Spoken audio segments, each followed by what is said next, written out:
तो hello students, आप लोगों का स्वागत है हमारे थर्ड पार्ट में। और थर्ड पार्ट हमारा शुरू होता है एक और नए टॉपिक से, restoration and reservation of renewable resource. तो इसमें हम लोगों को पानी के बारे में और थोड़ा सॉइल के बारे में इस टॉपिक में आपको बताया है। जैसे कि हमारा जो ग्राउंड वाटर का हम लोग जो इरिगेशन के लिए यूज़ करते हैं, है ना, बहुत ज़्यादा मात्रा में हम लोग ग्राउंड वाटर का यूज़ करते हैं इरिगेशन के लिए। तो इस इरिगेशन में जो हम लोग जो ज़मीन के पानी का उपयोग कर रहे हैं, जिसके कारण से वाटर लेवल जो है ज़मीन का वो बहुत तेज़ी से फॉल डाउन होता जा रहा है।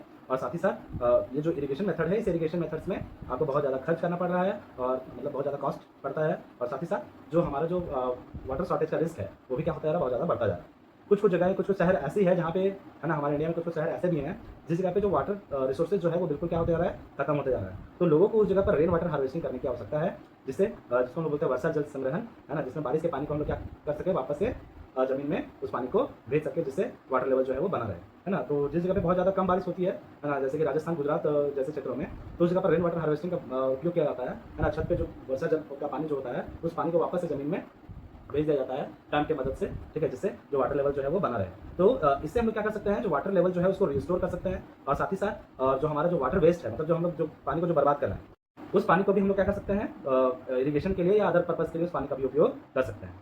उसके बाद जो हम लोग केमिकल का यूज़ करते हैं, केमिकल फर्टिलाइज़र्स का यूज़ करते हैं बहुत ज़्यादा सॉइल में, है ना, फार्मिंग के लिए, तो इसका भी प्रभाव हमारे क्या पड़ता है, सॉइल पर पड़ता है ना। जैसे कि आप लोग सुनते होंगे कि अगर हम लोग ज़्यादा फर्टिलाइज़र वाली चीज़ों को खाएँगे तो हमारा शरीर जो है वो उसको पचा नहीं पाता है। तो हमें भी अलग-अलग तरीके का आपको हेल्थ से रिलेटेड आपको प्रॉब्लम हो सकता है ना, या होता भी है। तो इसके लिए हम लोगों को क्या करना है, नेचुरल फर्टिलाइज़र्स का उपयोग करना है, जिसका इम्पैक्ट हमारे सॉइल पर नहीं पड़ेगा और हमारे ऊपर यानी कि ह्यूमन बीइंग्स पर भी नहीं पड़ेगा, है ना, लिविंग ऑर्गेनिज़्म पर भी नहीं पड़ेगा। तो इसके लिए क्या करना है हम लोगों को, ज़्यादा से ज़्यादा गाय के गोबर का या कंपोस्ट बना करके, है ना, या क्रॉप रोटेशन करके, जिससे सॉइल का हेल्थ बना रहे, ठीक है। और साथ ही साथ मॉडर्न मेथड्स, मॉडर्न टेक्निक्स का उपयोग करके फार्मिंग में हम लोग क्या कर सकते हैं, जो हमारे आउटपुट है उसको बढ़ा सकते हैं, यानी कि जो हमें जो उत्पादन है उस उत्पादन को हम लोग क्या कर सकते हैं, एनहांस कर सकते हैं, इंक्रीज़ कर सकते हैं। बुक में एक केस केस दिया हुआ है हमारे पंजाब का, कि वहाँ पर जो ग्राउंड वाटर है उसका कितना ज़्यादा मात्रा में यूज़ हो रहा है। तो पंजाब जो है वो बैकबोन माना जाता है, यहीं से हमारे हरित क्रांति की शुरुआत हुई थी। अभी पंजाब जो है वो जूझ रहा है वाटर क्राइसिस के कारण, है ना। बोलता है इस जगह पे ही मतलब जब आया था, ग्रीन रेवोल्यूशन हुआ था 1960s में, तो इस जगह पे हाई यील्डिंग क्रॉप्स लाए गए थे, है ना। हाई यील्डिंग क्रॉप्स के लिए इरिगेशन, पंपिंग, ये सभी चीज़ें बढ़ाई गई थी,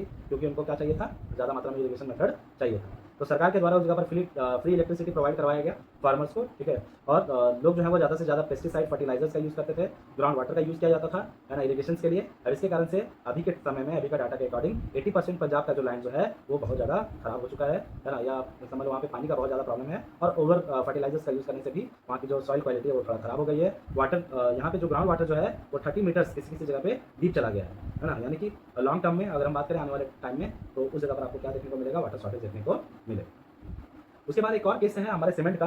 तो सीमेंट जो है वो कंस्ट्रक्शन में बहुत ज़्यादा यूज़ किया जाता है, और साथ ही साथ इसके यूज़ होने के बावजूद, है ना, अब इसका तो घर बनाने में तो इसका यूज़ होगा ही, लेकिन ये बहुत ज़्यादा इंडस्ट्रीज़ में बहुत ज़्यादा ये डस्ट भी देता है ना, या कंस्ट्रक्शन में अगर जब इसका यूज़ करते हैं तो बहुत ज़्यादा फाइन पार्टिकल होता है इसका, बहुत ज़्यादा एकदम, जैसे आप देखते होंगे छुटे होंगे तो बिल्कुल पाउडर के जैसा होता है, ठीक है। तो इसका जो ये डस्ट जो है वो हमारे हेल्थ पर और क्रॉप्स पर और सॉइल पर और वाटर, है ना, इन सभी पर इसका क्या पड़ता है, गलत इम्पैक्ट पड़ता है ना, सीमेंट का। तो इसके लिए सही गाइडलाइन होना जरूरी है ना। Cement alternative like stone, mud, plant based recycle materials, है ना, वेस्ट प्लास्टिक, है ना, इन सभी का क्या कर सकते हैं हम लोग, इसके जगह पर उपयोग कर सकते हैं। तो और वैसे बुक में थोड़ा और डिटेल में था, इसमें नोट्स में तो थोड़ा कम लिखे हैं, ठीक है। तो मतलब एक तरीके से हम ये कह सकते हैं कि सीमेंट की जगह पर उन इको फ्रेंडली आइटम्स को यूज़ करना है, जो इको फ्रेंडली आइटम्स हमारे क्लाइमेट को या हमारे इन्वायरमेंट को कोई नुकसान ना पहुँचाए, ठीक है। उसके बाद हम लोग बात करते हैं नेक्स्ट में वृक्षायुर्वेदा, ठीक है। तो ये बहुत ही इंपॉर्टेंट टॉपिक है।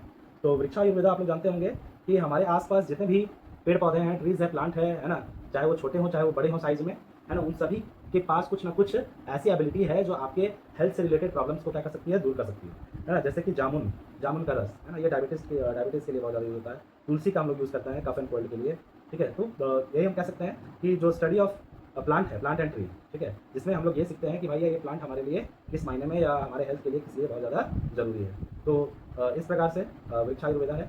और साथ ही साथ इसमें ये भी बताया गया है कि हम लोग सस्टेनेबल फार्मिंग कैसे करेंगे, क्रॉप रोटेशन कैसे करेंगे, मिक्स्ड क्रॉपिंग कैसे करेंगे, है ना, और किस प्रकार से प्लग करें सॉइल को, किस प्रकार से जोतें जिससे हमारा सॉइल हेल्दी रहे और उसमें लिविंग ऑर्गेनिज्म का ग्रोथ बना रहे। तो ये सब किसमें आता है, हमारा वृक्षायुर्वेदा में।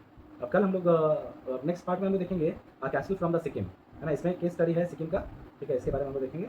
और होप आप लोगों को यहाँ तक ये 3 वीडियोज़ में समझ में आया होगा। थैंक यू, बाय बाय, मिलते हैं नेक्स्ट वीडियो में।